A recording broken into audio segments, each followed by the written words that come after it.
ॐ अज्ञानतिमिरान्धस्य ज्ञानाञ्जनच्छलाकया चक्षुरुन्मिलितं येन तस्मै श्रीगुरवे नमः। श्रीचैतन्यमनोभीष्टं स्थापितं येन भूतले स्वयं रूपः कदा मह्यं ददाति स्वपदान्तिकम्। वन्देऽहं श्रीगुरोः श्रीयुतापदकमलं श्रीगुरून् वैष्णवांश्च श्रीरूपं सागरजातं सहगणा रघुनाथान्वितं तं सजीवं साद्वैतं सावधूतं परिजना सहितं कृष्णचैतन्यदेवं श्रीराधाकृष्णपादान् सहगणललिता श्रीविशाखान्वितांश्च हे कृष्णकरुणा सिन्धु दीनबन्धु जगत्पते गोपेशा गोपिकान्त राधाकान्त नमोऽस्तु ते तप्तकाञ्चन गौराङ्गी राधे वृन्दावनेश्वरी वृषभानुसुते देवी प्रणमामि हरिप्रिये पंचकल्पतरुभ्यश्च कृपा सिन्धुभ्य एव च पतितानां पावनेभ्यो वैष्णवेभ्यो नमो नमः। जय श्री कृष्ण चैतन्य प्रभु नित्यानंद श्री अद्वैत गदाधर श्रीवासादि गौर भक्त वृंद हरे कृष्ण कृष्ण कृष्ण हरे हरे हरे राम राम राम हरे हरे। नमो विष्णुपादाय कृष्णप्रेष्ठाय भूतले श्रीमद्राधनाथ स्वामी नामिने नमो विष्णुपादाय कृष्णप्रेष्ठाय भूतले श्रीमते भक्तिवेदांत स्वामी नामिने नमस्ते सरस्वती देवी गौरवाणी प्रचारिणे निर्विशेष मुखं करोति वाचालं पंगुं लंघयते गिरिं यत्कृपातमहं वन्दे श्रीगुरुं दीनतारिणं परमानन्दमाधवं श्रीचैतन्य ईश्वरं। हरि ओम तत्सत्। हरे Krishna. So we are continuing our discussion on the 7th chapter of Bhagavad Gita, knowledge of the absolute.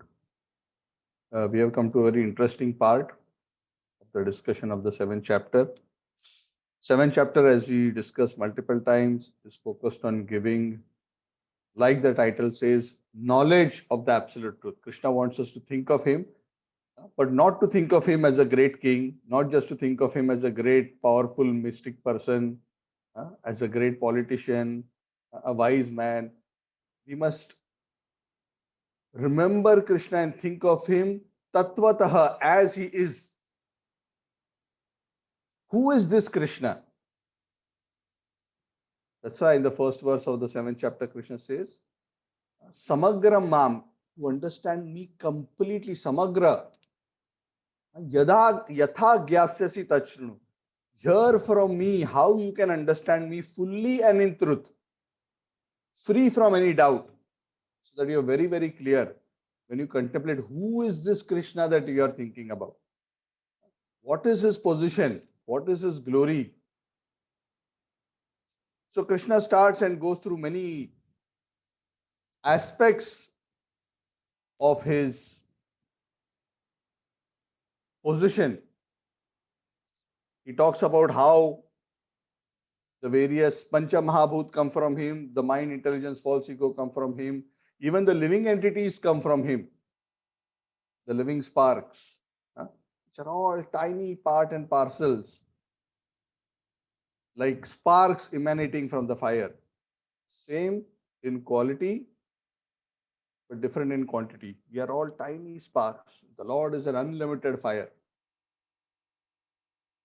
And then the Lord explains how He's the source of both the material energy and the spiritual energy. And He is the sustaining principle of everything. Even this material manifestation, which is a combination of His superior and inferior nature, ultimately it is He who's holding everything together. So, and Krishna says this knowledge is not so easy to get. In fact, hardly anybody is even interested in this knowledge. What to speak of uh,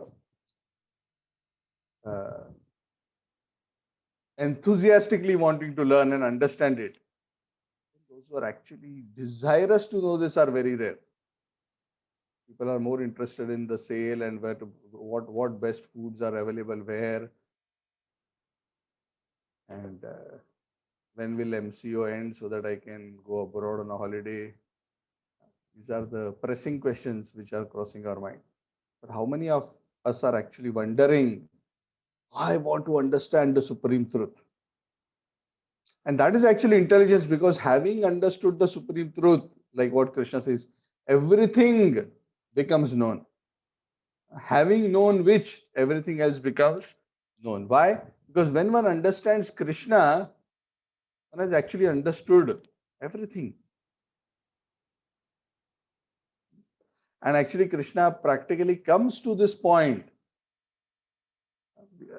towards the point where, of course, first he mentions about four kinds of devotees who approach him. Then first he speaks about four kinds of miscreants who don't surrender to him. Then he describes the four kinds of pious people who approach him.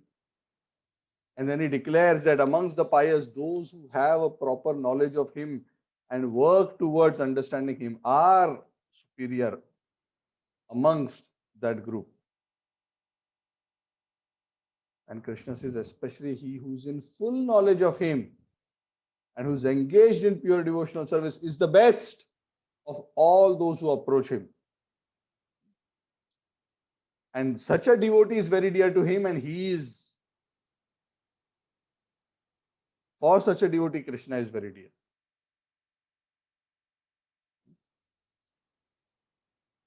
And Krishna concludes this section, verse 19, by saying, Bahunam janmanam ante jnanavan mam prapadyate Vasudevah sarvamiti samahatma sudurlabha. That it is not an easy thing to understand Krishna even after taking to spiritual life. Sometimes it takes many lifetimes. And Krishna mentions this point at a few places in the Bhagavad Gita. In fact, at another place he says that neither the Devatas nor even the great sages, Maharshina, they also don't understand me properly, because I am their source. They are also bewildered by my Maya energy.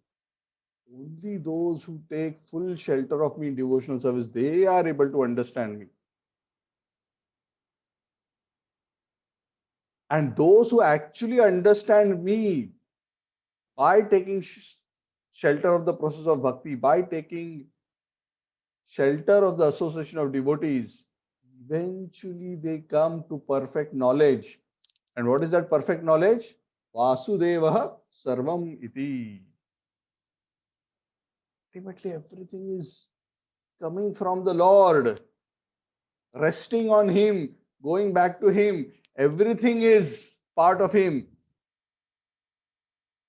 Everything is manifested from Him. He is inside everything. But still He is aloof and maintains His independent position. Vasudeva Sarvam is a very beautiful concept. And Krishna has mentioned this many times in the Gita and the Bhagavatam, of how Krishna is everything, but still Krishna is different from everything and has his own identity. And repeatedly across the Gita and the Bhagavad, Krishna emphasizes that this one who understands him like this has actually understood him properly. And this is very confusing for most people. They're totally bewildered. And they try, of course, in various ways to concoct some meaning out of it, but this is very difficult to understand. It's like saying, it's like, let's say I'm now sitting in a room and giving a class. So let's say suddenly I say I'm everywhere in the room. The room is me.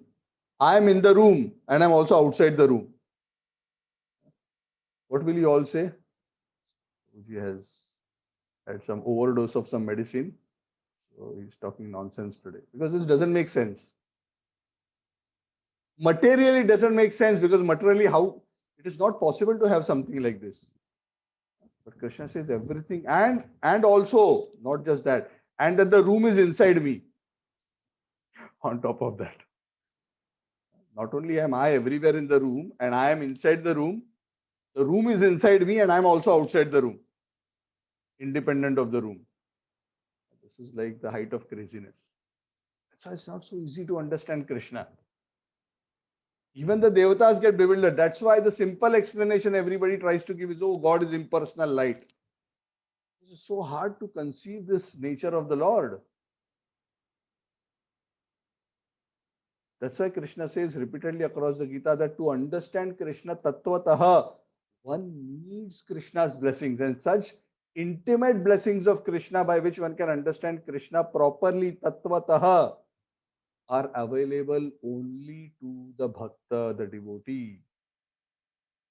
Bhaktya tu ananyaya shakya aham evam vido arjuna yatum drashtum cha tattvena praveshtum cha parantapa.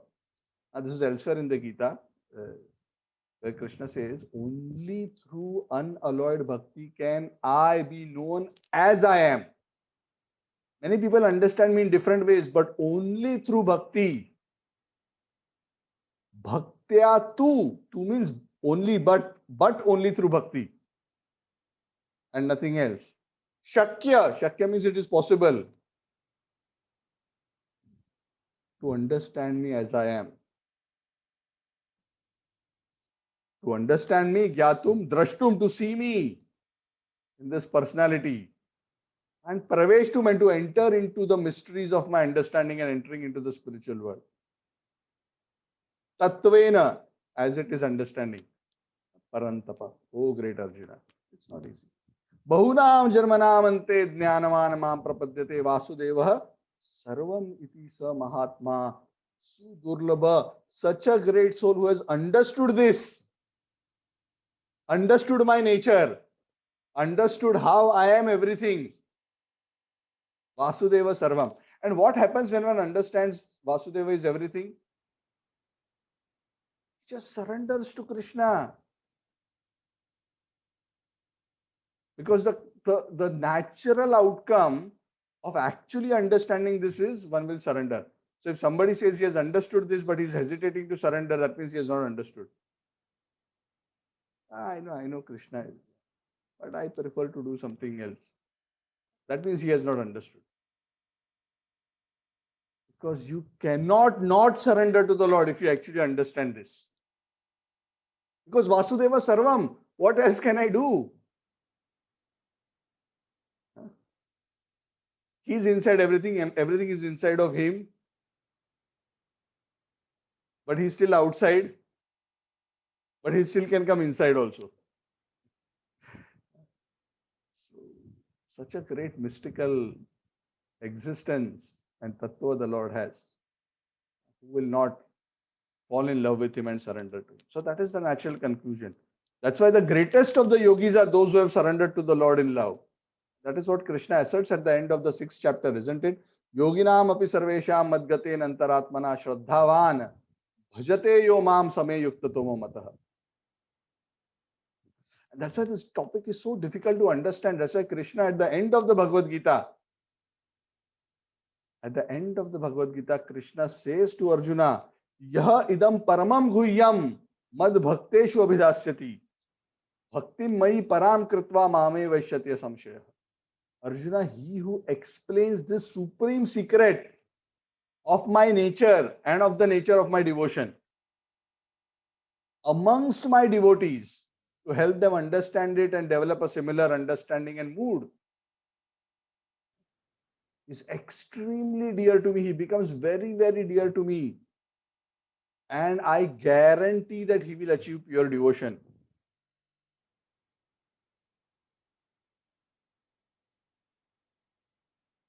So much we become dear to Krishna when this most secret of all secrets is explained to the devotee. It is not possible to understand this any other way. It has to be understood from the devotees and through the process of bhakti, which is accompanied when properly followed by the blessings of the Lord. And having said this, Krishna enters into a very interesting section of the 7th chapter. Of course, he ends verse 19 by saying, such a great soul is very rare. What soul? He who fully surrenders to Krishna by developing full understanding of him. Now Krishna goes into that section where Krishna is describing who are those others who may not necessarily be miscreants, but who don't surrender to him. Yeah, correct. Yeah, so amongst those who don't surrender to him, there are actually 3 categories, and Krishna addresses all those 3 categories in this chapter. First category are the miscreants, Dushkrutina, which he has already discussed, eliminated. Okay? So they are hopeless. They are totally, actually not hopeless. There is always hope, but they are deeply in illusion, and they have a deep sense of envy against the Lord, and that is why they don't surrender. Then another category of those who don't surrender are those who are impersonalist, which Krishna is going to address later in this chapter. Impersonalist means they think ultimately God is a light, God is impersonal, and Krishna is a temporary form that God takes, this impersonal God takes when he takes an incarnation. But actually, ultimately, God is impersonal, and I am also ultimately a part of the same impersonal truth, and I am essentially the same as God. This is another misconception, which again Krishna will defeat in a few verses' time. And the third concept or a third category of people who don't surrender to Krishna are those who surrender to other devatas or approach and worship the other devatas. These 3 who don't surrender. Okay, those who are the miscreants include the atheist, include those who are maya aparta jnana, whose knowledge is stolen by illusion, those who are dedicated to material sense enjoyment and fruitive work, the mudhas, the naradhamas, those who don't want to follow any rules and regulations and simply eat, drink and be merry, the naradhama. Maya aparta jnana, the bewildered philosophers whose knowledge is stolen by illusion, and those who are openly atheistic, who disbelieve in the existence or oppose the existence of God. And then there are those who say, actually, there is no God to surrender to. Whom should I surrender? I am only God. Everything is God. Everything is one. They also don't surrender to Krishna. And the third category is, well, maybe you choose Krishna. Maybe you like Krishna. You know, I have chosen somebody else to worship. It's okay. It's all the same. It's considered very fashionable. You know, it's as if, you know, you like paneer tikka masala. I like chole bhature. It's okay. You take that. I will take this. It's all the same. It's all one. As long as it nourishes the body, it's all okay. It sounds very liberal. It sounds very broad and all-encompassing. But when one goes a little bit deeper and Krishna explains why this argument doesn't hold good, he explains this because essentially it's like going into a company and you want to go and meet the CEO to discuss something important, and somebody says, no, you talk to our watchman here who's at the guardhouse. You discuss with him. He's also employee, CEO also employee. You want to talk to our employee, no? Doesn't matter. And one thinks, yes, I'm so broad-minded. Yes, doesn't matter whether I talk to CEO or watchman. So he discusses with the watchman and comes back.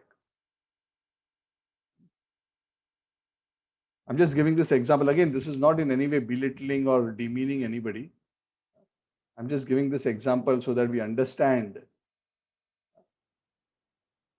that sometimes arguments which seem very liberal can sometimes be actually very deceiving and sometimes even foolish, that one goes a little bit deeper into trying to understand it. One realizes that they are actually so shallow. So Krishna takes it upon himself to explain this subject, because this is a subject which is so confusing to most people. What to speak from other religions?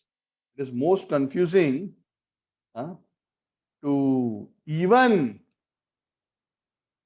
those who are from the Hindu tradition. They are also confused. So what I'm going to do is there are 4 or 5 verses that Krishna speaks about. So I'm not going to discuss verse by verse because then it will become a bit difficult to understand. So I'm going to go through the 4 or 5 verses and explain the translations to you, and then let us discuss this whole topic as a whole, probably another 20 minutes or so.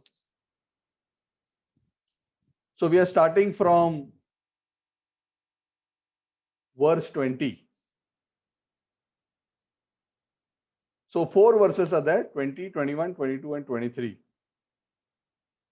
which is where Krishna deals very succinctly and very beautifully with the topic of the difference between him and the Devatas, the difference between worshipping him and worshipping the Devatas, the difference between the position of himself and the position of the Devatas. Very nicely in 4 verses. And he establishes his position.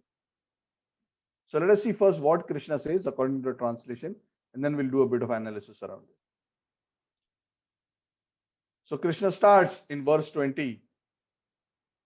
कामैस्तैस्तैर्हृतज्ञानाः प्रपद्यन्ते अन्यदेवताः तं तं नियममास्थाय प्रकृत्या नियताः स्वया.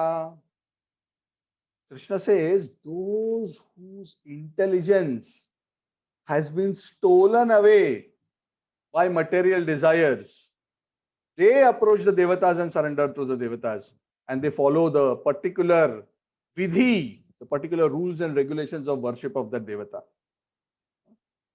based upon their own nature. A person has a particular nature, and based on that nature, the kind of rituals which are aligned with that nature, which are meant for that particular Devata, they are followed by them. What does this mean? Even those who worship Lord Shiva, for example, those who are in mode of goodness, they worship Lord Shiva differently. Those in the mode of passion, they worship Lord Shiva differently. Those in the mode of ignorance, they worship Lord Shiva differently by taking intoxicants and drugs. So there are varieties of worship methods even for the same deity, for the same Devata. Even for Durga Devi, for example, you can see in the form of Kali, sometimes she is worshipped in the mode of ignorance, in a ghastly way. In the form of Durga Devi, sometimes or oftentimes she is worshipped passion in a mode of passion. In certain places, she is worshipped in the mode of goodness. And this is true for many other devatas as well.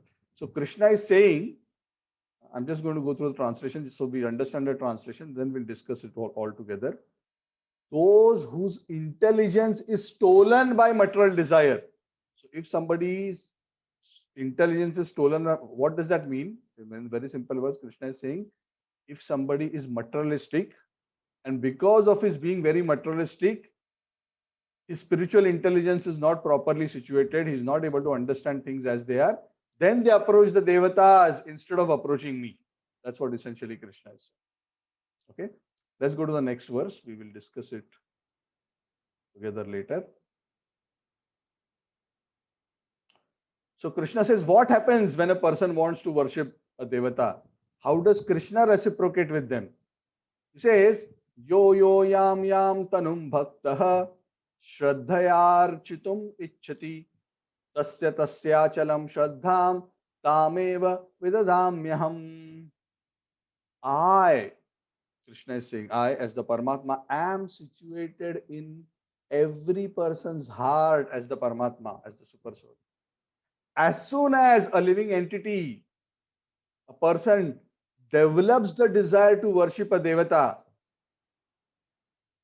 to worship, one must develop some faith. One must have some faith and some determination to worship the Devata. That faith, where will that faith come from? Krishna says, I create that faith and make that faith steady so that that person can worship that Devata. So what Krishna is saying, even if somebody wants to worship the Devata, the faith necessary to worship that Devata, Krishna says, I have to give. So without Krishna giving the faith to the person to worship the Devata, one cannot worship that devata. Krishna's help is needed. The next verse. Sataya shraddhaya yuktas tasyaradhanam ihate lavate cha tata kaman mayaiva vihitan hitan. Endowed with such a faith, he worships the devata according to the rules and regulations of the scriptures, and he obtains what he wants. Correct? Because he's worshipping the devata for some material desire, isn't it? That was the verse 7.20. Because they are overwhelmed by a material desire that they feel that they can get this from this devata. Why to go to Krishna for this? Krishna, he may or may not give. Better I go to this devata and take.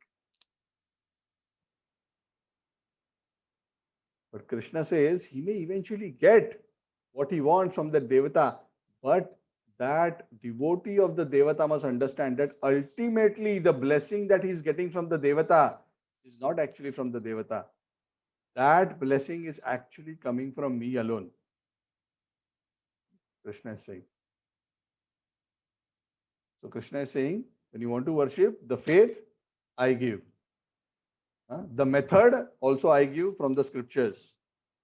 The fruit also I only give. And then he says, in verse 23, he concludes this section by saying, Antavattu phalam tesham tadbhavatyalpamedhasam devana devayajo yanti madbhakta yanti mamapi. That those who are not very intelligent spiritually, they worship the devatas. They don't understand that the devatas are temporary. They are also going to die. The fruits that they are giving, the blessings that they are giving are also limited and temporary. Nothing eternal can be achieved by the devatas, because the devatas, their position, their abode is also temporary. Because any abode of any devata, at the end of the day, when the whole universal existence is wound up, everything is going to be wound up, right? Including the abode of the devatas, including the devata. Everything is going to be annihilated when material existence is withdrawn by Lord Mahavishnu. And what is the maximum possible benefit by worshipping a devata? Krishna says those who worship the devatas, they can go to the loka of the devata. Worship Indra very, very nicely. What is the top thing you can achieve? You can go to Indra loka and stay with him. But is Indra loka eternal? Or for that matter, any Surya loka, Chandra loka, any loka, up to Brahma, Brahma bhonal loka punaravartino Arjuna. Mam upetya tu kaunteya punarjanmana vidyate. Right from the lowest planet to the highest planet of Brahma loka, everywhere there is birth and death, O Arjun. But only one place there is no birth and death. Having attained me, Krishna says. That's why Krishna says, in this particular shloka here in 7.23, the last line, last two lines, Devan Deva Yajo Yanti Mad Bhakta Yanti Mam Api. Those who worship the devatas go to the planet of the devatas, but those who are my devotees ultimately reach my supreme planet, from where they never come back.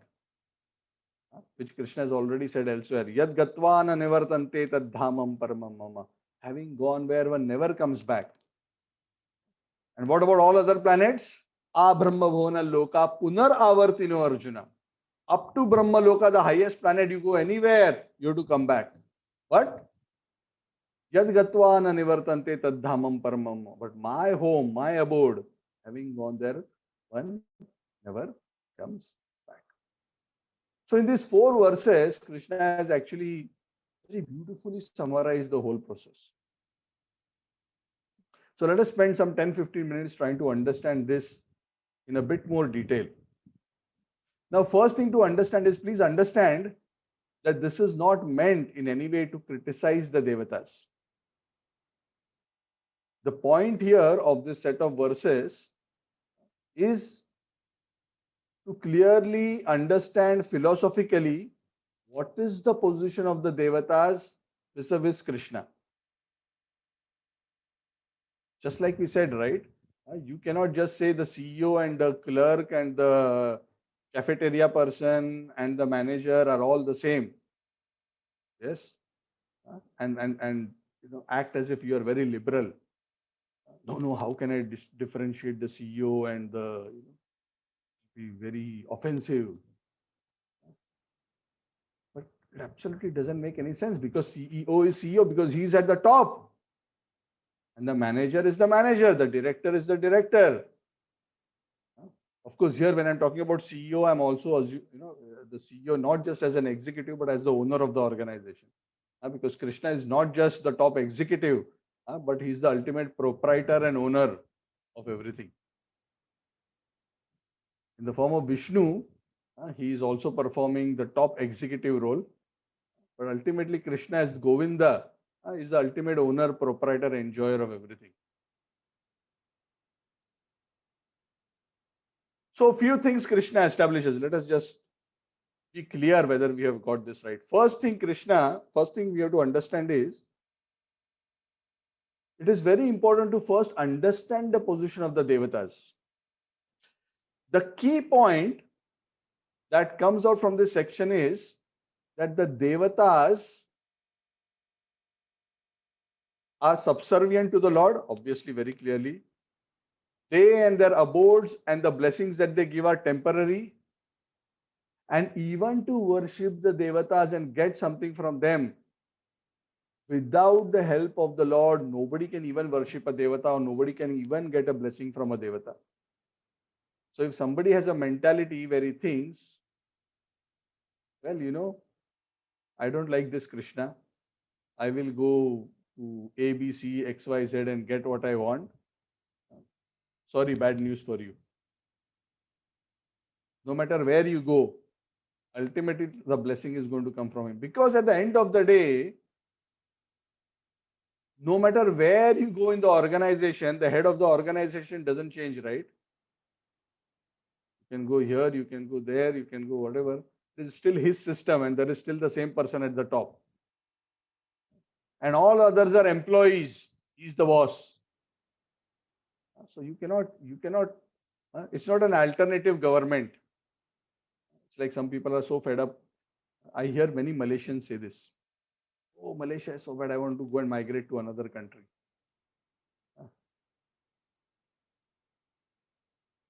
Of course, I think differently. I think Malaysia is quite wonderful. So I'm surprised when they think like this. So I say probably you've not spent sufficient time in India, that's why you're thinking like this. But this is the tendency. The tendency of people is they think, oh, I don't like this, so I will go to another system elsewhere. But Vasudeva Sarvamiti. Everything is under Vasudeva. The whole system is under him. It's controlled by him, is run by him, is maintained by him. He is the very substratum, the essence of everything. Where are you going to go? Where can you go that it is not him, or controlled by him, or driven by him? That is why the pure devotee surrenders to him. Vasudeva Sarvam, why should I waste my time going here, there? At the end of the day, he's the boss. So those who are understanding this tattvataha, bahunam janmanam ante jnanamam prapati, understand all the devatas are holding different positions in the universal government of the universe. And they may be like ministers. Some of the higher devatas may be like ministers. Some of the lower devatas, the upadevatas, may be like some office clerk, maybe a junior manager, and various other positions that an organization needs. But Krishna says at the end of the day, the roles and responsibilities, the salary, everything ultimately is decided and empowered by the top boss only, the proprietor of the organization. Yes. Even if you try to go to the manager to bypass the top boss, the manager will say, see, I am also getting a salary. My roles and responsibilities are also fixed by the boss only. So I cannot bypass the system. I am simply placed here to do a job. The power of my position is his power. It's not my power. Correct? Yeah. For example, if I'm a director of a company, As long as I'm sitting on that chair, I'm empowered by all the powers that are given to that position, which are given by the top person in the organization, isn't it? Are those powers mine? No. I am supposed to execute those powers as long as I'm sitting on that chair. The moment I go away from that chair and somebody else comes into the chair, that person inherits the power.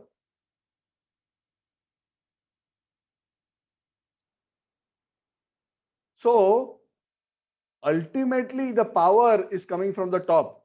But because the top has organized the universe into so many departments and created so many positions, so many pious, great personalities are given the roles of administrative managers of the universal affairs. And these are the various devatas. Some are in charge of the sun, some are in charge of the moon, some are in charge of the land, in charge of the oceans, the water, wind. Different are, some devatas are in charge of the eyes, the nose, the different senses. So many millions of devatas and deities are there. Ultimately, all these powers are coming from one source. And because these devatas are also ultimately living entities like us, in most cases, who have been empowered to sit in that position by the Lord. Even the devatas cannot, on their own, create faith even in their own worshippers, independent of the Lord. Krishna says, I have to create that faith. Krishna is saying, I'm not saying. Krishna says, I am giving them the faith so that they can worship the devata. If Krishna doesn't give the faith, the person cannot worship the devata because he will not develop faith. Krishna gives them the mechanics of how to worship. And after worship is done, when the devata receives that offering, actually the devata knows that this offering is not meant for me. This offering is actually meant for the Lord. Correct? Just like you go to a company and somebody is sitting at a counter collecting money from the customers against their bills. So when he collects the money, does it become his money? No, he's collecting the money on behalf of the proprietor of the organization. And when he gives money or gives something in exchange, also he's giving on behalf of the proprietor of the organization. They are just empowered by the top boss to execute their duties in a particular way. That's why Krishna says, even when a devata gives you something, understand, ultimately it is me only who is giving. So please, Krishna is saying, he's not using the word please, but I'm just paraphrasing it like this. Please understand the devatas are not independent deities or alternate competing gods to me. They are all part of my system, Krishna is explaining. They are all parts of the universal body, the Virata Rupa, occupying different positions, playing different roles, all empowered by me.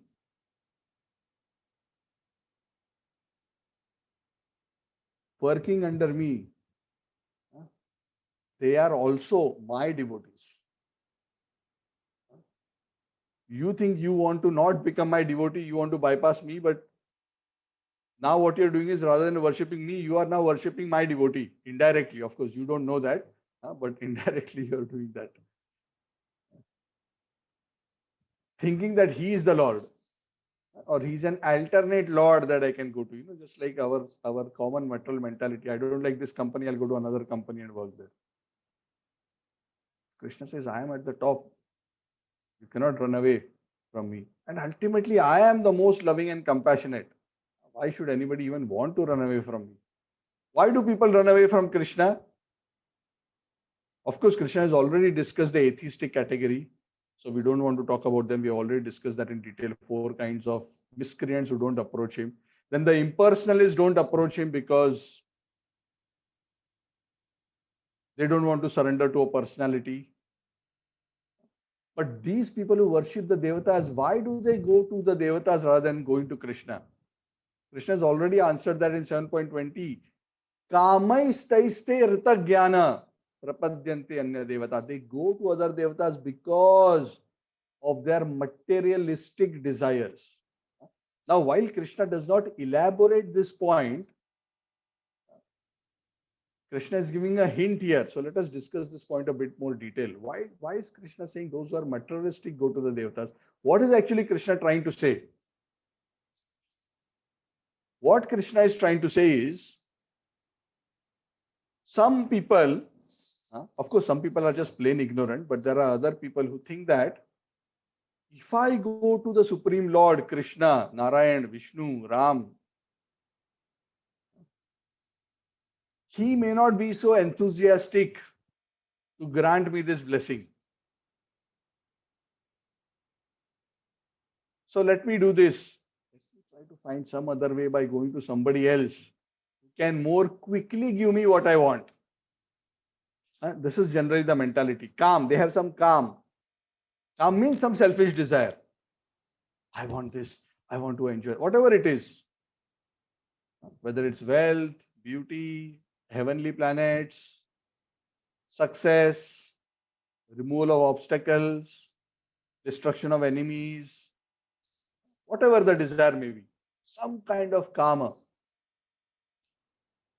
And they think it is easier to go to the devatas rather than to Krishna. Why? Because Shipram hi manushe loke siddhir bhavati karmaja.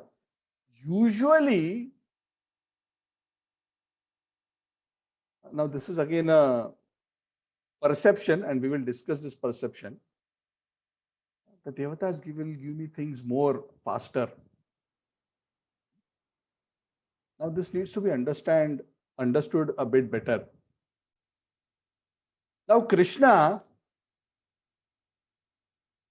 in many places in the scriptures, he has said that I am always very mercifully disposed towards my devotees. I love to fulfill the desires of my devotees. But still, many of Krishna's devotees complain, I have been asking Krishna for so long, but he is still not giving me.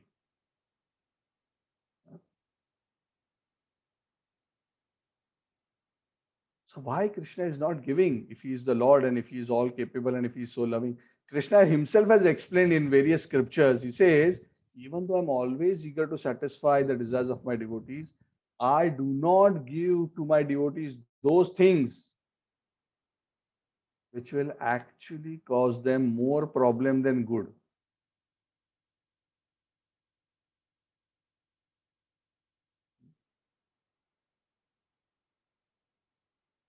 Because Krishna is like a loving parent, isn't it?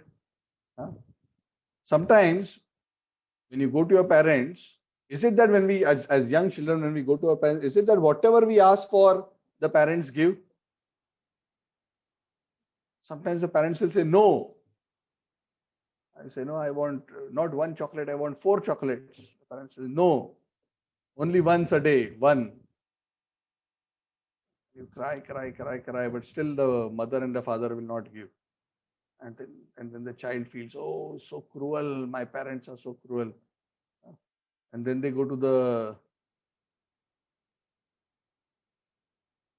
neighborhood where they meet one of the neighborhood uncle, and the uncle sees them crying, and the uncle says, what is it? I want chocolate. I want chocolate. My parents are not giving me chocolate. That's why I'm crying. Oh, never mind. I will give you, here, take 4 chocolates. I will give you 4 chocolates. And the child foolishly thinks, see, this uncle is so nice. My parents are so bad, they're not giving me chocolate. This uncle is so much better.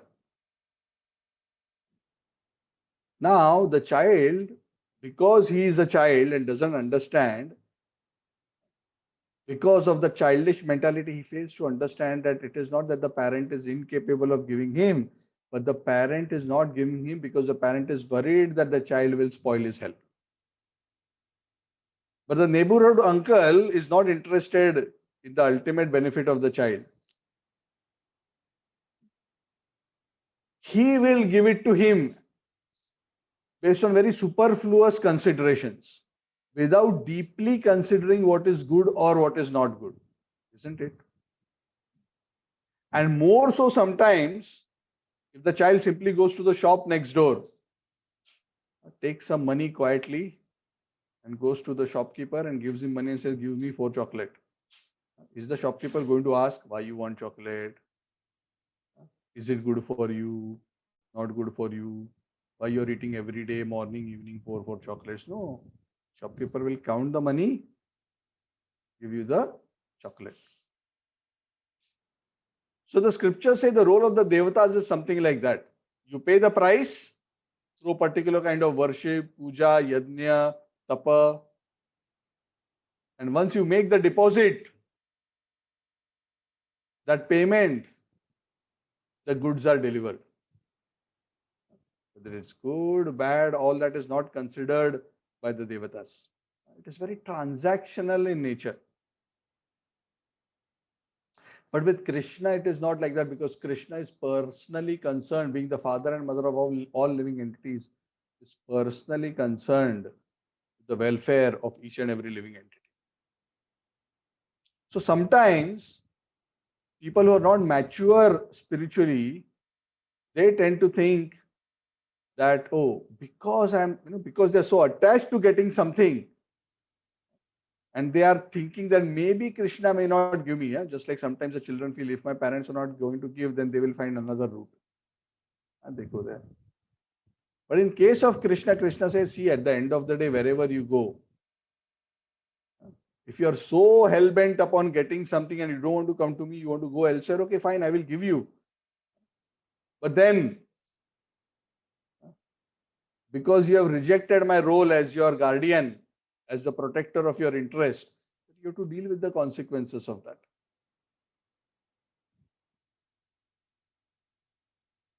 The Shastras always say that it is always best to approach the Supreme Lord rather than going to the Devatas.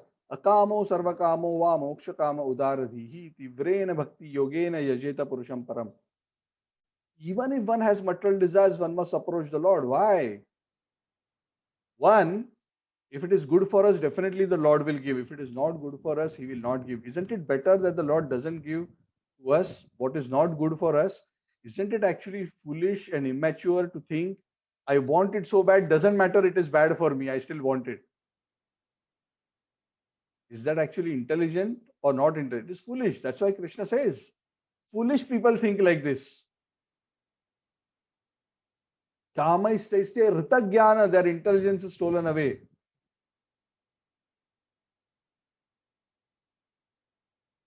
The other benefit is that when a person approaches Krishna, because Krishna is all pure, He's the supreme transcendental Lord. When one connects with the Lord, even when one comes to the Lord with material desires, because ideally one should approach the Lord out of pure devotion only, but even if one is not pure enough to be pure in one's devotion, even if one has sarvakama is all kinds of material desire. If one approaches Krishna, gradually, because of association with Krishna, one's material desires will gradually fall away. And one will eventually forget the material desire and fall in love with Krishna. That is why Tivrena Bhakti Yogena Yajeta Purusham Param, Param Purush, Purushottam Krishna. Take full shelter of him with strong, intense devotional service. Tivrena Bhakti Yogena Yajeta Purusham Param. So you get purified. So many examples are there. Dhruva Maharaj, he had a material desire. He wanted a kingdom. He was not interested in the 4 toffees or even our petty things that we ask for, a good job, a little bit, a new car. Do you know what Dhruva asked for or what he wanted? Dhruva did not want a big bungalow or a BMW. Dhruva did not even want simply a big kingdom. He wanted a kingdom better, not just than his father. Not just than his, he wanted a kingdom which is better than Lord Brahma's kingdom. His great grandfather, Uttanapad, the father of Dhruva, is the son of Swayambhuva Manu. Swayambhuva Manu comes from Brahma. He wanted a kingdom better than his grandfather. How can somebody have a kingdom better than Brahma? Because Brahma practically rules the whole world as the primal firstborn child, Swayambhu child of the Lord. That, how can you have a more bigger material desire than that? But because he engaged in devotional service of the Lord with great determination, eventually he got so purified that finally when the Lord gave him darshan and asked him, "Oh Dhruva, please ask whatever you want. I'm so pleased with your intense determination and your effort to attain me and attain my darshan, to ask for whatever you want, and I will give you what you want. You tell me what you want." And by the time that it so happened that the Lord came in front of him, Dhruva was already so purified by virtue of his devotional service to the Lord. Says, Swamin Kritartho Asmi Varam Nayache. Oh Lord, I am so intensely satisfied by attaining your darshan. Kritartho Asmi Varam Nayache. I don't want to ask for anything. I was seeking for broken pieces of glass in the form of these material desires of a kingdom, but I have attained the most precious, invaluable diamond in the form of yourself. I was so foolish. What was I chasing for? All these material benefits which are temporary and which are going to eventually perish. And even while they are just going to be a cause of botheration. But instead, I have got you. I don't want anything. Swamin Kritarthosmi Varam Nayache. So beautiful. I'm just giving one example. There are many, many such examples. Dhruva Maharaj is one of the most outstanding amongst those.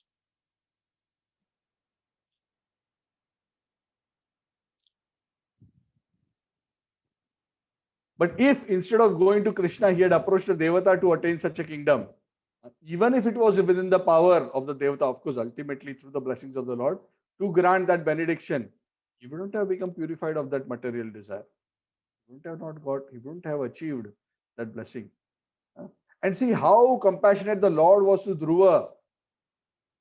The Lord blessed him with pure devotion and also gave him the kingdom.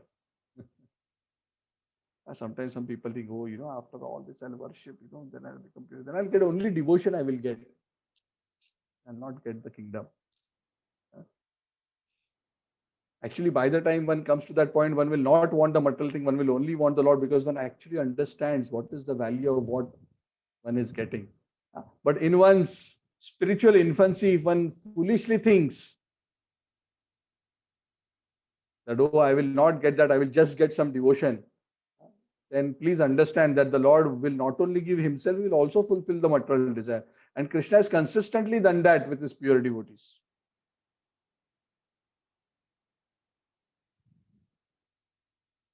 He did that with Vibhishan, he did that with Prahlad, he did that with Dhruva. He did that with so many, practically all. Whoever approached him to ask for something, the Lord, even though at the end they didn't want it, the Lord gave him that also, plus he gave them pure devotion. That is the greatness of the Lord. Because the Lord is not interested in withholding. The Lord withholds only because he is worried that the devotee cannot handle it. But when the devotee is already become pure, when the devotee has already come to the point of realization that all these things are temporary, and the devotee is attached to the Lord with full devotion and faith, with full purity, then the Lord doesn't see any reason to withhold the material blessing, because he knows that it will never distract the devotee. Of course, this is true for very great pure devotees, yeah. But if for us, sometimes the Lord thinks that He needs to give it in a different way, the Lord may do that. But the key point is the Lord will always do what is best for His devotee. That treatment one cannot expect from the Devata, because the Devata is not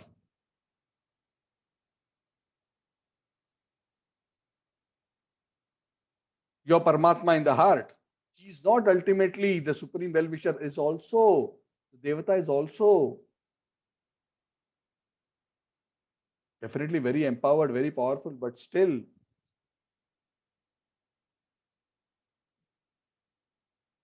not equal to the Lord as the friend of all living entities. So Krishna says here, it is best always to approach Him. Because even if one approaches the Devatas and gets the blessings, those blessings are also going to be temporary. Even if one worships the Devatas and achieves the topmost result of reaching the planet of the Devatas, even that position or attainment is temporary. The Devatas cannot give one ultimate liberation or attainment of the spiritual planets.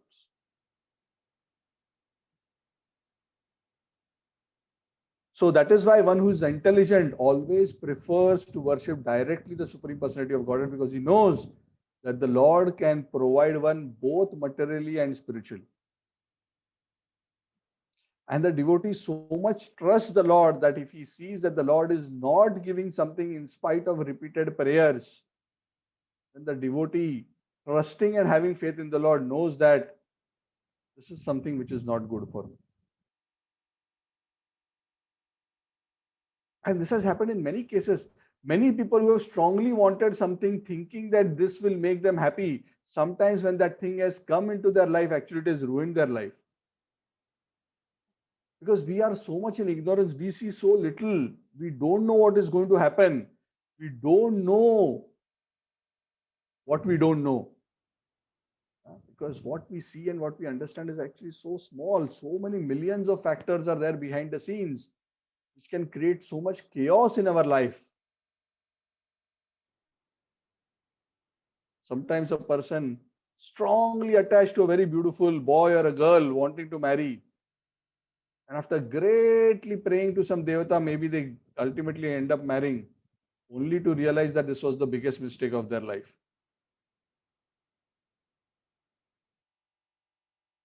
They end up with a terrible relationship and end up separating. So was it really good that this desire was granted?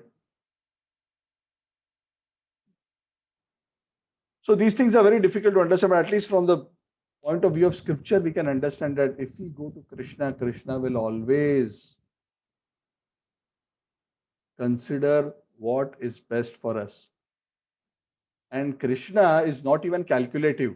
When one approaches the devatas, it's transactional, right? If you pay for 4 chocolates, the shopkeeper may give 4.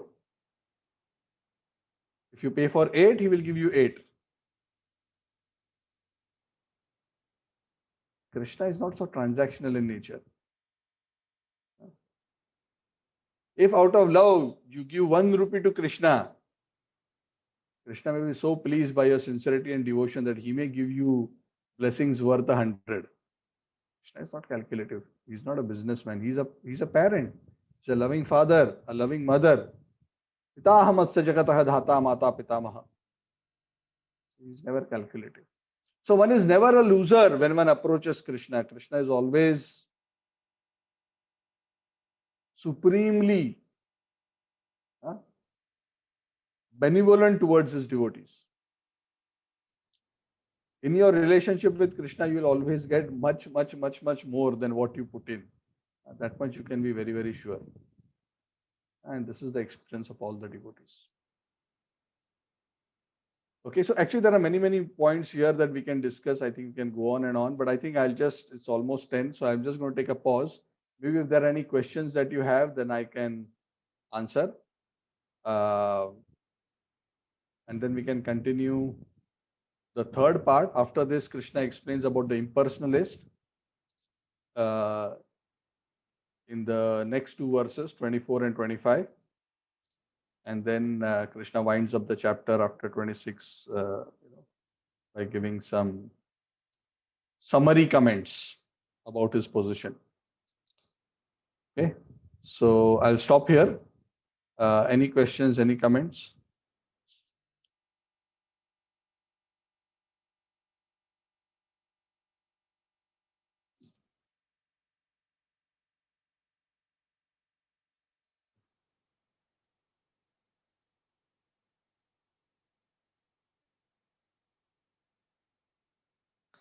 So Gangotri Mataji was asking one question: is all corruption happening in the world approved by the Lord?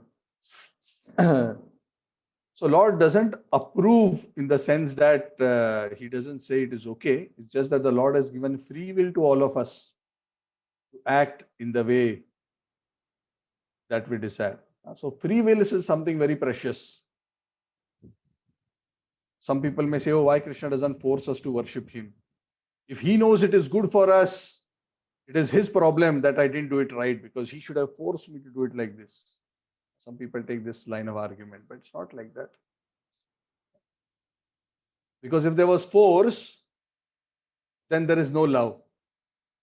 Krishna wants us to exercise our free will, the most precious gift. Actually, nothing else belongs to us. There's only free will. Isn't it? Anything else belongs to us? Does this world belong to us? No. It's coming from Krishna. Does our soul directly belong to us? Is also coming from Krishna, right? But there is something about that soul which Krishna has given, which Krishna doesn't claim proprietorship over. It's the only one thing, and that is the free will, the svecha of the jiva. That the Lord never interferes. Krishna says, you are free to choose me, you are free to reject me. I will never question you for that. I will make facilities. Of course, you have to face the consequence of either based on what you decide. And I will facilitate that, because you cannot do anything without my facilitation. But that is something where I will not interfere. So if somebody says, Krishna, I don't want to surrender to you, I will say, fine. Says, Krishna, I want to surrender to you, fine. You want to forget me, also I will help you. You want to love me, also I will help you. You decide what you want, what kind of help you want. If you want the help of forgetting me, then I have created this material world, Maya. And I've created this Ahankar, which will help you forget me. If you want to remember me, I will send you to the association of devotees, where your Ahankar, your false ego will dissolve, and your original nature as my loving servant will shine forth. So the Lord is always providing freedom. So yes, in one sense, nothing happens without the sanction of the Lord, but that doesn't mean it is the Lord's positive desire that something happens. The Lord grants the facility for everybody to act and face the consequences. Okay, any questions?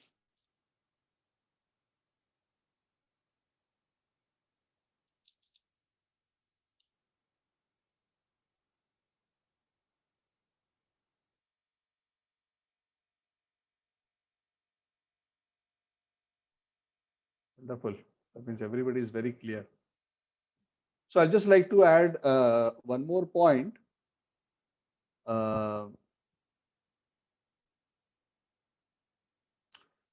That while here the Lord has explained the relative position between the Devatas and himself, please understand that the Lord is not criticizing the Devatas here. He has nowhere criticized the Devatas. They're all, if ordinary devotees, Krishna says, are appreciated by him, what to speak of the Devatas who are very great devotees.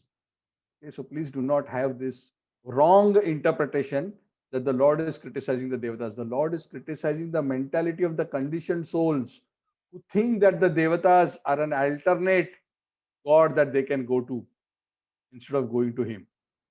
That is what the Lord is saying as unintelligent. The Lord is not calling the Devatas as unintelligent. He's calling the worshippers of the Devatas as unintelligent. The Devatas are very intelligent. Why? Because the Devatas are directly surrendered to the Supreme Lord. They are not in illusion. They know, even when they give a blessing, that is coming from the Lord. And one more point, that if a devotee interacts with a devata, even though a devotee of Krishna doesn't necessarily need to explicitly worship a particular devata for any material or spiritual benefit, the devotees are not averse or inimical or antagonistic to any of the devatas. The devotees of the Lord always offer all respect to all the devatas. They are very respectful because they understand that all the devatas are empowered personalities. They are representatives of the Lord. They are parts of the universal form of the Lord, and they deserve all respect. In as much as ministers of the government deserve respect because they are representing the government. The difference is that those who are devotees in proper knowledge understand the proper position of the devatas. They do not misunderstand the minister to be the king, the clerk to be the CEO. They don't mix up. They are very clear. Who is who and what is the hierarchy and what is the relationship. So if one interacts with the devatas with this knowledge, properly understanding their position, and in that spirit, worship them, honor them, respect them, understanding them to be representatives of the Lord, then that is not considered faulty.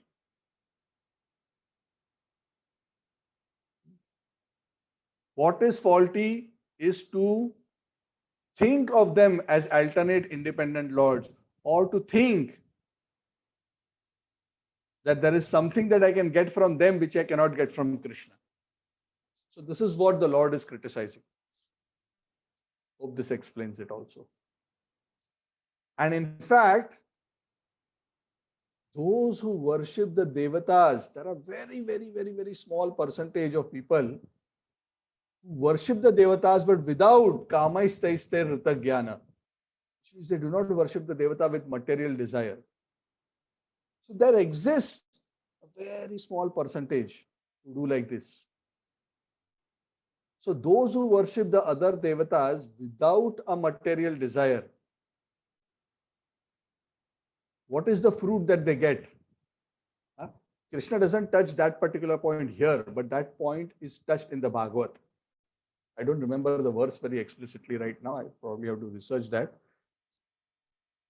I think it's in the Bhagavad or maybe another Purana. I have to research a bit, but there is a very explicit shloka where it is said that if a person approaches a devata in a pure way without materialistic desire, because the devata is a devotee of the Lord, the devata blesses that particular person and guides that particular person towards Krishna. Okay, I'll repeat this. If a person approaches a devata without material desire, when the devata becomes pleased by that mentality, the devata guides that living entity towards Krishna. Because he knows that such a person without a desire, the right place for him to go is there. Mukunda, to worship Lord Mukunda, the ultimate giver of all liberation. And this is a very well established fact. In fact, many devotees have experienced this in their own life. And many of them have been worshippers of various devatas, but because they worship that devata without any material motivation, very soon they were connected by the grace of the devata. Of course, that they understood in retrospect, to the devotees of the Lord. And in that day, they came to the right understanding of who is the ultimate worshipable object. So that is also the blessing of the devatas. So in that way, devatas are helpful if we approach them in the right way. So we never disrespect the devatas. We in fact honor them and worship them. They are great souls, and their blessings can be very beneficial for us spiritually also. But we worship them in knowledge, not deluded by material desire. Okay, so I hope that also helps. So if there is nothing else, then we will close the discussion for today, if that is okay. So thank you all very much. Grantaraj Srimad Bhagavad Gita ki jai. So we'll be meeting on Saturday, and yeah, please continue to pray. There are COVID times, and many devotees are still struggling. Today, I heard a very nice devotee from Malaysia, Mahayogi Chaitanya Prabhu and his family. They have been affected.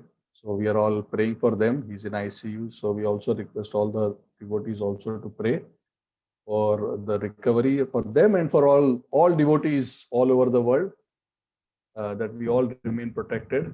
Of course, those who are sincere devotees are always in Krishna's loving care, but prayers of devotees are always very helpful in making the Lord more favorably oriented towards us. That is the point. Sometimes, of course, I'm not talking about this case, I'm talking in general. Sometimes, for example, the Lord may not be so favorably disposed towards me because I may not be such a good devotee. But if you all pray, then Krishna may think, okay, he's not so good, but they are all requesting me to be kind to him. So I will be a bit extra kind. So always the prayers of the devotees are very helpful. So please do pray, and it definitely makes a lot of difference. Sincere prayers make a lot of difference. It's a very, very powerful tool to influence. And the right person to influence is the Supreme Personality of Godhead. Because and he can be influenced only by love. You can't arm twist him and say, if you don't do this, this is what I will do to you. These tricks don't work with Krishna. He will simply laugh at you.